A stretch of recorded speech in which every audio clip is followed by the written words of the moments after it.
Congress party के युवा नेता और महानगर अध्यक्ष प्रदेश सचिव अब्दुल्ला आरिफ हमारे साथ मौजूद है बातचीत करने के लिए, क्योंकि आज मुजफ्फरनगर में संविधान दिवस बड़ी हर्षोल्लास के साथ मनाया जा रहा है, क्योंकि राष्ट्रीय सचिव भी यहाँ पर आए हैं। तो किस तरह से यहाँ पर मीटिंग की जा रही है और किस तरह से जो है इस मीटिंग का क्या निर्णय है? सर, सबसे पहले तो आपका स्वागत है हमारे चैनल में। धन्यवाद, बहुत बहुत। सर, आज यहाँ संविधान दिवस मनाया जा रहा है, राष्ट्रीय सचिव भी आए हैं, तो क्या कहना चाहोगे?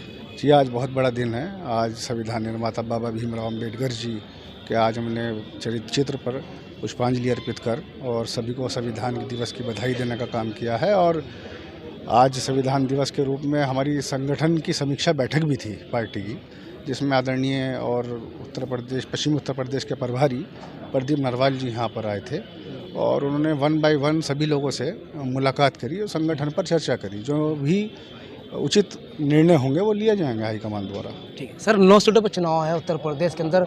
मुजफ्फरनगर की मीरापुर विधानसभा में भी चुनाव हुआ है, तो 9 की 9 सीटें कांग्रेस समाजवादी पार्टी में गई। तो क्या कारण रहा कि 9 में से सिर्फ 2 पे फ़ायदा हुआ और 7 को नुकसान हुआ?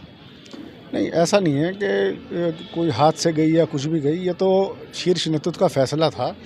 और आदरणीय राहुल गांधी जी और आदरणीय मल्लिकार्जुन खड़गे जी और ये हमारे राष्ट्रीय सचिव हैं प्रभारी उत्तर प्रदेश के, उन सब का फैसला था ये कि समाजवादी पार्टी में ही उपचुनाव लड़ेगी सारी सीटों पर और कांग्रेस पार्टी उपचुनाव नहीं लड़ेगी। ये लास्ट मोमेंट पे आकर फैसला हुआ। सर, क्या कारण रहा कि मीरापुर विधानसभा सीट पे जब चुनाव हुआ, चुनाव प्रचार के लिए कांग्रेस के वरिष्ठ नेता वहाँ पर नहीं पहुँचे, अखिलेश भी एक ही बार वहाँ पर आए, जनता जो है वो संतुष्ट नहीं हो पाई कि जो गठबंधन है, क्या कारण रहा कांग्रेस के नेता न जाना करना? नहीं, देखिए, वहाँ चुनाव थोड़ा ही हो रहा था। आप मीरापुर पे चुनाव कहीं चुनाव था ही नहीं वहाँ पे तो लगातार तानाशाही और अराजकता का माहौल बना करके चला जा रहा था उस चुनाव में भाजपा के द्वारा। सरकार ये चाह रही थी कि बस ईवीएम मशीन जो है वो अपने पास ही उठा करके रख ले और उसी पर बटन दबाते चले जाएं। वहाँ चुनाव हुआ कहाँ है? और कांग्रेस पार्टी के कार्यकर्ताओं ने इतनी मेहनत की थी, सब कुछ किया था। देखिए, कार्यकर्ता ये चाहता है कि वो राजनीति कर रहा है, अगर वो किसी पार्टी से जुड़ा है, कल को उसे मौका मिले, उसे चुनाव लड़ने का मौका मिले, उसे संगठन में पद मिले, वो हैसियत बनाने का काम करे, वो पार्टी को मजबूत करने का काम करे। सच्चा कार्यकर्ता अपनी अपेक्षा रखता है और ये गलत भी नहीं है। और मीरापुर में समाजवादी पार्टी के नेताओं ने भी काम किया है, ऐसा नहीं है, और गठबंधन के तमाम नेताओं ने काम किया है। सर, मतदान के दिन आपने देखा बहुत वीडियो वायरल मीरापुर की इतनी हुई, इतनी शायद कहीं की भी नहीं हुई हो, तो इसको किस नजर से देखते हैं आप? देखिए, कुछ हुआ है जब भी तो कुछ वायरल हुआ है, और कुछ होता ना तो वो कैसे वायरल हो जाता। मीरापुर विधानसभा में मैंने अपने राजनीतिक जीवन में मैंने ऐसा चुनाव नहीं देखा जैसा चुनाव मीरापुर विधानसभा पे हुआ है। एक तरफा इन लोगों ने जो माहौल बनाने का काम किया है सुबह से, प्रशासन की धरपकड़, और इन लोगों ने ऐसा काम किया है। मेरा खुद का भाई अरेस्ट हो गया, मेरे खुद के भाई को अरेस्ट कर लिया और उसकी गाड़ी सीज कर दी। मतलब ये देखिए आपके, उसकी गाड़ी सिविल लाइन थाने में खड़ी कर ली, उसको ये नहीं बताया कि आपको क्यों लेके जा रहे हैं। उसकी गाड़ी में बिल्ले पड़े थे, झंडे पड़े थे, सब कुछ था, लेकिन पैसा चाहिए था पुलिस को। उनको ऐसा सबूत चाहिए था कि पता नहीं हम क्या कर रहे हैं, क्या चीज़ ऐसी है। लेकिन जब चेकिंग हुई, जब सब कुछ हुआ, गाड़ी का चालान कौन सी धाराओं में काटा वो भी सबके सामने है। तो प्रशासन ने मनमानी तरीके से दबाव बनाने का काम किया। 2 बार, एक बार हाउस अरेस्ट किया, एक बार सुरलू चुंगी पर रोकने का काम किया, गाड़ी ले गए। तो हम लोगों ने तो, हमारे तो परिवार ने इसको झेला है। मेरे भाई ने, मेरा छोटा भाई है, कादिर राणा जी के भतीजे की तरह ही है, और हम लोगों ने तो झेला है इस चीज़ को, परिवार ने हमारे झेला है। इससे ज़्यादा हम क्या झेलेंगे? जब हम लोग ये चीज़ झेल रहे हैं तो आम कार्यकर्ता की क्या हैसियत है और आम कार्यकर्ता कहाँ पर खड़ा है, ये सोचने का विषय है। सर, ककरौली में पत्थरबाजों पर मुकदमा दर्ज हुआ है, तो उसके बारे में क्या कहना चाहूँगा? मुकदमा तो वापस होगा, ये लड़ाई लड़ी जाएगी, ऐसा नहीं है।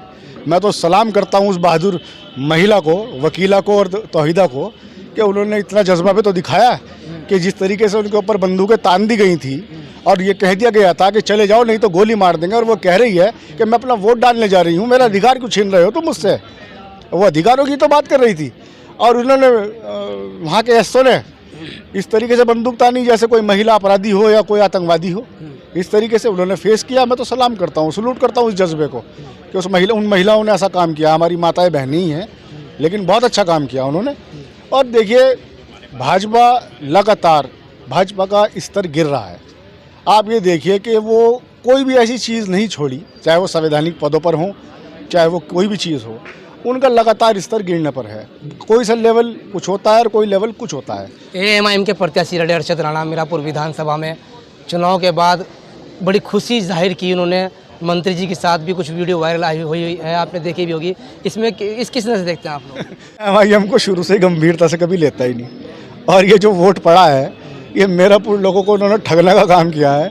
मीरापुर लोग ठगे गए हैं, हमारे लोग हैं, मीरापुर के क्या लोग हैं, हमारे लोग वहाँ ठगे गए हैं। हमारे लोगों ने जज्बात में आकर के वोट देने का काम किया है। मैं शुरू से लगातार यही बात कहता हूँ कि असदुद्दीन ओवैसी साहब कुछ भी हों, उनकी पार्टी कुछ भी हो, उनका जो बीच का सिस्टम है वो सारा बिका हुआ है, सारा बिका हुआ है। सारा अच्छा, सिस्टम। ये मीरापुर चुनाव तो बहुत आम चुनाव नहीं था, आप भी जाते हैं आरिफ साहब कि ये चुनाव कोई आम चुनाव नहीं था। उत्तर प्रदेश की 9 सीटों में से सबसे अहम सीट मीरापुर विधानसभा सीट थी। इसको आप हल्के में ना लें, यहाँ के प्रत्याशी थे, एमआईएम पार्टी से थे, यहाँ के प्रत्याशी थे। तो क्या लगता है गठबंधन को हराने का काम क्या ओवैसी की जो कैंडिडेट होते हैं वो कहीं ना कहीं नुकसान पहुँचाते हैं? हमें चुनाव अरशद राणा या ओवैसी ने नहीं हराया, हमें चुनाव प्रशासन ने हराया है। सीधी सी बात है, सीधा आरोप प्रशासन पे हमें चुनाव सरकारी तंत्र ने हराया है। गुंडई की गई है, एक अराजकता का माहौल बनाया गया है, और इस तरीके से हुआ है काम कि वोटर को वोट नहीं डालने दिया गया, उसे दूर से ही कह दिया कि तेरा वोट डल चुका है, तू चला जा। ये सब भाषा का इस्तेमाल हुआ है, सारे तंत्र हुए हैं। प्रत्याशी के, चलिए एमआईएम का प्रत्याशी हैं, उनके बेटे को थप्पड़ मारा गया है, नाबालिग था वो, क्या मतलब था उसको थप्पड़ मारने का? ये तो कादिर राणा जी की जो बेटी हैं, उन्होंने उनका नाम आयशा है, डॉक्टर आयशा, अगर वो महिला मैदान में ना होती वोटिंग वाले दिन तो लोगों के अंदर तो आत्मविश्वास की कमी आ गई थी और एक भय का माहौल पैदा हो गया था। 2027 का चुनाव में किस तरह से तैयारी है? देखिए 2027 की तैयारी शुरू है, और जो हम चुनाव लड़े थे गठबंधन में, ये उसका ट्रायल था। लेकिन हमारे साथ तो बेईमानियां हुई हैं, हमें तो ज़बरदस्ती चुनाव हरा गया है। पर जनता हमारे साथ है, जनता हमारे साथ रहेगी, और जनता जब हमारे साथ थी जब ये बेईमानी की स्थिति आई है। इनके पास रिपोर्ट थी कि चुनाव हार रहे हैं, सभी सीटें हार रहे हैं। लेकिन चलिए कोई बात नहीं, जो हुआ सो हुआ। जो 9 सीटों पर चुनाव हुआ है, जनता को क्या कहना चाहोगे? मैं जनता को बधाई देना चाहता हूँ, जो फैसला आपने किया है ठीक है, लेकिन आपका जिसको आपने चुना है, आपने जिसको चुन करके भेजा है, वो आपकी उम्मीदों पर खरा उतरे इन 2 साल में। संभल मस्जिद में वो सर्वे के लेकर के लगातार बवाल हो रहा है, उसको किस नज़र से देखते हैं आरिफ साहब? और बड़े नेता का अब तक कोई बड़ा बयान क्यों नहीं आ पाया? देखिए बड़े नेता तो पता नहीं क्यों नहीं बोल रहे हैं, हमारी तो समझ से बाहर है। जब आप कानून की पढ़ाई पढ़ चुके हो, आप कानून को जानते हो। 1991 का एक अधिनियम है, एक अधिनियम है 1991 का। उस अधिनियम को इन्होंने, पूजा स्थल अधिनियम, उस अधिनियम को लांघ करके इन्होंने अदालतों ने फैसला दिया है। और जो माननीय जज साहब हैं, आदित्य सिंह हैं, मैं अभी पढ़ रहा था न्यूज़ में कि उसमें ये था कि 2018 में उनका चयन हुआ और 5 साल के अंदर उनका प्रमोशन भी हो गया। क्या प्रमोशन के बदले उन्होंने आदेश दिया है? क्या हो रहा है कि न्यायपालिका में भी कुछ भी ठीक नहीं चल रहा है। 5 लोगों की मौत हो चुकी है। 5 लोगों की मौत हो चुकी है। माओं ने अपना बेटा खो दिया, बहनों ने अपना भाई खो दिया, किसी का क्या गया। ये हर जहाँ भी देखो वहीं एएसआई पहुँच जाती है। अब मैं कह रहा हूँ कि जज साहब ने, अदालत ने, निचली अदालत को इतनी जल्दी क्या थी आदेश देने की, क्या ज़रूरत थी? और जो लोग सर्वे करने के लिए जा रहे थे वो राम के नारे लगा कर जा रहे थे, जय श्री राम, जय श्री। देख लो, एक तो नारा बदनाम कर दिया जय श्री राम का। जय श्री राम का नारा इसलिए बदनाम कर दिया कि जय श्री राम का नारा है कि आस्था का नारा है।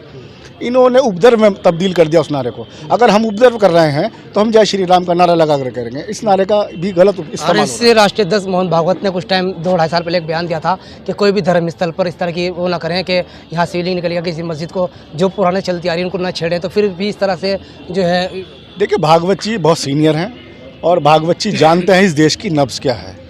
भागवत जी ने बहुत राजनीतिक दलों को बनाया है। ऐसा नहीं है कि भागवत जी को एक तरफा बात करते हैं, बड़ी शख्सियत हैं देश की। लेकिन जब भागवत जी ये बात कह रहे हैं तो आरएसएस उस बात को फॉलो क्यों नहीं कर रहा है? अगर हमारे दारुल-उलूम के मौलाना अरशद मदनी साहब हमें कुछ कहेंगे तो हमारा फ़र्ज़ है उसे फॉलो करना। अगर वो कहेंगे, हमारा अकीदा है, तो अब अगर आरएसएस प्रमुख किसी बात को कह रहे हैं तो वो इस बात को क्यों नहीं मान रहे हैं? ठीक है। ये हैं हमारे साथ अब्दुल्ला आरिफ साहब, जिन्होंने कहा कि मोहन भागवत की तारीफ़ करते हुए कहा कि जो उनके निर्देश है वो अच्छे हैं, लेकिन कहीं ना कहीं जो उनकी टीम है वो उसको फॉलो नहीं कर रही है। फ़िलहाल इतना ही। मैं अपने सहयोगी सारिक अहमद के साथ निसार मलिक।